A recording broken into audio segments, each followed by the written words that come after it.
माननीय supreme court के मुख्य न्यायाधीश CJI रमन्ना साहब ने बिहार सरकार से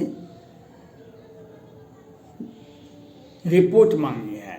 बिहार सरकार से पूछा गया है जो आपने शराब को बिहार में बंद किया,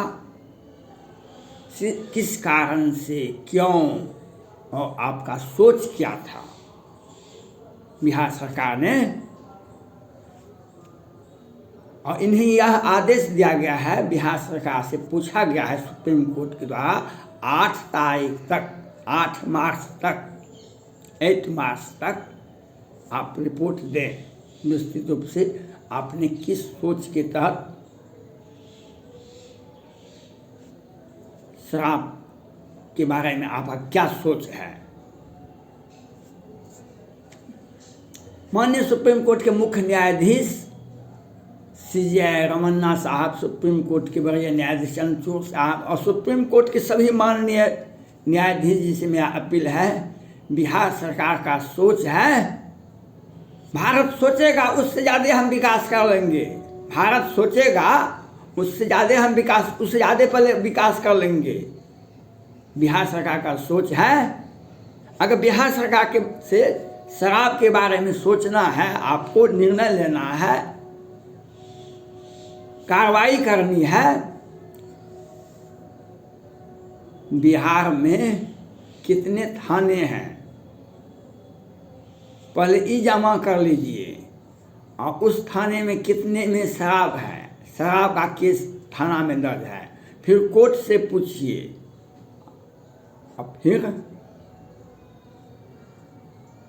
उसको सीधे पटना हाई कोर्ट से पूछिए आपके यहाँ कितने मामले दर्ज हैं। बिहार सरकार का सोच है, जो इनका पार्टी जो है, बिहार सरकार का जो पार्टी है जदयू, इनके 10 में ही देखा जाए, ये 16 वर्षों से मुख्यमंत्री हैं, 10 में इनके पार्टी में फंड में कितना पैसा था, 12 में कितना था, 15 में कितना था, 20 में कितना था, आज क्या 1000 करोड़ इनके पार्टी फंड में आया है, कहाँ से पैसा आया है। और इनके जो सगे संबंधी हैं, ललन सिंह, RCPN सिंह और इनके बड़े बड़े दोस्त ठेकेदार सब हैं, उनका अकाउंट देखिए। किसी के पास में बेनामी संपत्ति होता है, किसी के पास में नामी संपत्ति होता है, देखिए। और ये झारखंड में भी चुनाव लड़े थे और पश्चिम बंगाल में चुनाव लड़े थे, और इनके पार्टी फंड में कितना पैसा है, इनका निजी अकाउंट में कितना पैसा है। पटना हाई कोर्ट ने टिप्पणी की थी, पटना हाई कोर्ट ने, जो बिहार प्रशासन और पुलिस मिलकर के शराब बेचवाती है। बड़े बड़े लोग, बिहार सरकार के बड़े बड़े लोग को शराब, और ये आता था हर बिहार के हर चेक पोस्ट पर पुलिस प्रतिबंधित है, पुलिस का ड्यूटी है, बड़े बड़े पदाधिकारी का। शराब आता है कहाँ से, और शराब को रोका क्यों गया, शराब को रोका क्यों गया। और शराब से माननीय सुप्रीम कोर्ट की CJI रमन्ना साहब से शराब से ही संबंधित केस को आपको जांच करना है। मैं आज भी अपील करता हूं आपसे, सुप्रीम कोर्ट के, भारत के सुप्रीम कोर्ट के इतिहास में यह पहला माननीय प्रधानमंत्री नरेंद्र मोदी जी के सौजन्य से और आपके सौजन्य से और अनेक सौजन्य से एक साथ सुप्रीम कोर्ट में 9 न्यायाधीश की नियुक्ति की गई है। सुप्रीम कोर्ट में एक साथ 9 न्यायाधीश की नियुक्ति की गई है। ये इसके लिए प्रधानमंत्री नरेंद्र मोदी जी बधाई के पात्र हैं। इसके लिए CJI रमन्ना साहब आप बधाई के पात्र हैं। मैं पहले भी अपील किया हूँ, जो 3 सदस्यीय खंडपीठ, सुप्रीम कोर्ट के 3 सदस्य को आप बिहार में दे दीजिए, जो बिहार सरकार की शराब का ही अगर कानून इनकी सोच को, इनकी व्यवहारिकता को, इनकी पैसा को देखा जाए, सुप्रीम कोर्ट के ही 3 सदस्यीय खंडपीठ में इनकी जांच कराई जाए शराब का ही। यहाँ पर तो 20 मामले ऐसे हैं जिस पर सुप्रीम कोर्ट ही जांच कर सकती है। और तो नीचे में मैं एक उदाहरण देना चाहता हूँ। कोरोना काल में पटना हाई कोर्ट में चक्रधारी शरण सिंह और शाह जी का खंडपीठ पटना हाई कोर्ट में जांच कर रहे थे बिहार सरकार के स्वास्थ्य विभाग पर, कोरोना पर किस तरह से कितना ये कुशल सेवा कर रहे हैं, बेहतर सेवा कर रहे हैं। सुशासन की सरकार है कोरोना काल में, और ऊपर से आ गए तुरंत चक्रधारी शरण सिंह शाह जी का खंडपीठ जांच करा था पटना हाई कोर्ट में, आ गए पटना हाई कोर्ट के चीफ जस्टिस और कुमार साहब का खंडपीठ, और वे पूछते रह गए। बिहार सरकार से पूछा कि आप एक जिला में 5-10 ब्लॉक होता है, उस ब्लॉक में सभी मिला के 100-200 पंचायत होता है, एक पंचायत का ही बता दे बिहार सरकार के कितने लोग कोरोना से मरे। एक पंचायत में 10-5 गांव होते हैं, 10-5 गांव में 10-20 टोले होते हैं, एक ही पंचायत का बता दे। लेकिन ये बेहतर स्वास्थ्य की कामना करते रहे और लोग मरते रहे। शराब पर ही आपका कानून बनाना है, आपको सुनवाई करना है, तो कितने लोग जहरीली शराब से मरे हैं, इसके लिए बिहार सरकार जिम्मेवार है। इसके लिए बिहार सरकार जिम्मेवार है। अब खंडपीठ बनाइए, 3 सदस्यीय खंडपीठ, और बिहार सरकार का एक प्रत्येक दिन आप खुले दिल से बिहार की जनता से अपील कीजिए, आप सुप्रीम कोर्ट में 3 सदस्यीय खंडपीठ बना दीजिए, वो सुनवाई करे शराब पर ही। बिहार सरकार के काले कारनामे सामने आ जाएंगे। बिहार सरकार ने शराब बेचा है, शराब से मरवाया है लोगों को। बिहार सरकार ने जनता को बेहाल कर दिया है। बड़े बड़े लोग इनके, आपने देर से ही सही आज भी आप व्यवस्था को सुदृढ़ बिहार की जनता को अगर न्याय देना चाहते हैं, बिहार की जनता को एक उनके दर्द को कम करना चाहते हैं, तो आज आपको ये करना पड़ेगा। पटना हाई कोर्ट क्या कर सकती है? पटना हाई कोर्ट ने खुद गया सुप्रीम कोर्ट, जो 40 हम न्यायालय कार्य करने में बाधा होती है, शराब का मामला देखना पड़ता है। मैं पटना हाई कोर्ट से सुप्रीम कोर्ट को बताना चाहता हूँ, ये शराब का मामला, हम भी कानून से जुड़े हुए व्यक्ति हैं।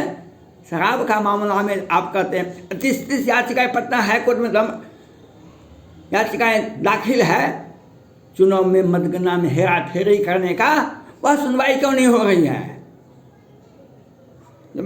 हमारा संवैधानिक संस्थाओं का कार्यकाल 5 साल का है, विधानसभा लोकसभा का कार्यकाल 5 साल का है, दूसरा साल चल रहा है, विधानसभा का चल रहा है, सुनवाई क्यों नहीं हुई है? यहाँ पर व्यवस्था था पहले से ही, जो अगर चुनाव में मतगणना में हेरा फेरी हुआ तो 4-5 साल जब बीत जाता है, 4 साल 5वां साल में सुनवाई होता है, और राग लापते हैं। यहाँ पर न्यायालय की न्यायाधीशों की संख्या कम है। ये व्यवस्था है सत्ता पक्ष को लाभ देने का, सत्ता पक्ष के साथ मिलकर काम करने का।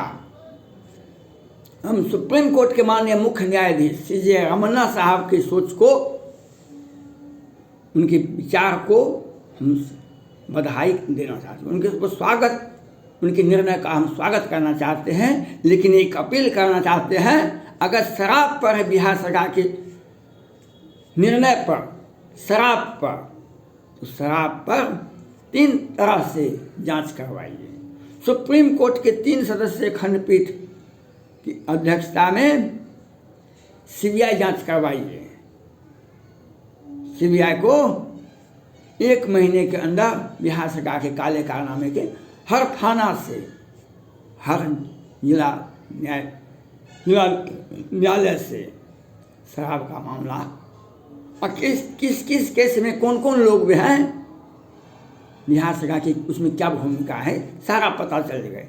बिहार सरकार तो यही बताएगा, हम सुशासन की सरकार है, बेहतर सोच, बेहतर व्यवस्था करने के लिए हम सोचे हैं।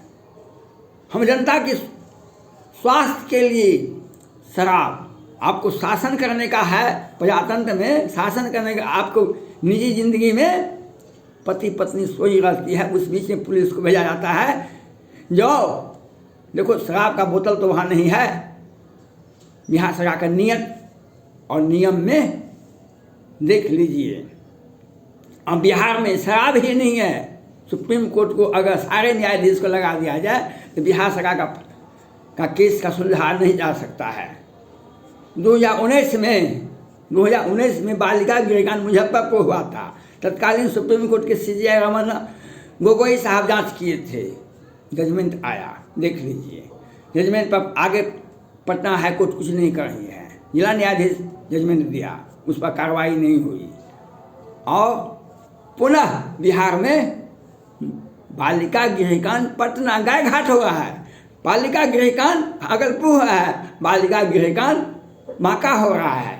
और कितनी लड़कियों का बालिका गृहकांड पटना गाय घाट में, कितने लड़कियों का मामला तो अब हाईकोर्ट में आया, लेकिन दबा जाता है। बिहार की मीडिया, बिहार की पुलिस, बिहार की सरकार के इशारे पे इन्हें कोई संवैधानिक कानून नहीं है। बिहार सरकार का आदेश ही सबसे बड़ा आदेश है, और इनका सोच, इनका व्यवस्था। अब बिहार सरकार के रामचरितमानस का वह पंक्ति सत्य होता है बिहार में, यौवन ज्वर किसे नहीं बलकावा, मच्छर काहे कलंक न लावा, चिंता सांपनी को नहीं खाया, किन पर पाए बुराया। छोटे छोटे व्यक्ति को अगर कुर्सी मिल जाती है बड़ी बड़ी, तो वे क्या करते हैं, बिहार सरकार से आगे देखिए। हम सुप्रीम कोर्ट के मुख्य न्यायाधीश CJI रमन्ना साहब से अपील करते हैं, अगर बिहार की जनता को न्याय देना चाहते हैं तो CBI के 3 सदस्य, सुप्रीम कोर्ट के 3 सदस्य खंडपीठ की अध्यक्षता में CBI जांच होनी चाहिए बिहार सरकार के शराब के नियम पर। बिहार सरकार दोषी है, बिहार सरकार ने जनता को मरवा दिया है, कितने घर उजाड़ दिया है, कितने लोग जहरीली शराब से मरे हैं, इसके लिए बिहार सरकार जिम्मेवार है। आपको निर्णय लेना पड़ेगा, विलंब से ही सही, आपको निर्णय लीजिए। अगर आप एक केस बिहार में ऐसा पड़ा हुआ है, और सुप्रीम कोर्ट भी अगर ठोस निर्णय ले तो न्याय मिल जाएगा, बिहार की जनता को न्याय मिल जाएगा। लेकिन अगर आप विलंब किए तो फिर जहरीली शराब से 21 में कितना मरा था और 2022 में कितना मरा, इस पर भी अगर किसी सुप्रीम कोर्ट को आंख में आंसू नहीं आता है, दिल में रहम नहीं आता है, बिहार सरकार तो ममता दीदी भी प्रधानमंत्री के उम्मीदवार हैं, बिहार के मुख्यमंत्री भी प्रधानमंत्री और राष्ट्रपति के भी उम्मीदवार बनते हैं। बड़े सोच के लोग हैं, तो शराब में कितने लोग मर गए थे, क्या हुआ? बिहार की सुशासन की सरकार है, ऐसे मरते हैं, जहरीली शराब पीकर मरेगा नहीं। बिहार सरकार की ये सोच है, बिहार सरकार के मंत्रियों का ये बयान है। और अपना फंड भरने के लिए मंत्री हैं तो क्या हो गया, 16 साल से मंत्री हैं तो कितना हुआ, 16 करोड़ रुपया हुआ। इनको तो एक एक मंत्री को, मुख्यमंत्री को और उनके पार्टी फंड में, और राजीव रंजन सिंह को सैकड़ों करोड़ पैसा का व्यवस्था है। धन्यवाद।